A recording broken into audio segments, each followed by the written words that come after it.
qorannaan laaboraatooriidhaatu akka mul'iftutti dhukkubni kee garaa keessa farmaasiidhaafin sii katabaatii dawaa kana oguu fixxee deebitee nin deebi'a uma yaa doktor nin deebi'a maal seete wal'aansi kun beeytaa hima qofaa miti wal'aansi guddaan abbaatu ifaa hima tanaafuu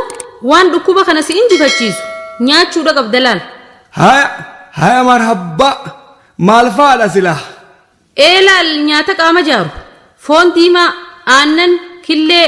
khalluunaa fi kana nyaata humnaa fi oowwa kannummaas waan akka deemaa cooma dhadhaa eesoo dinnichaa fi waan mimmi'ooytu akka halaawaadhaa keekaa fi kanaas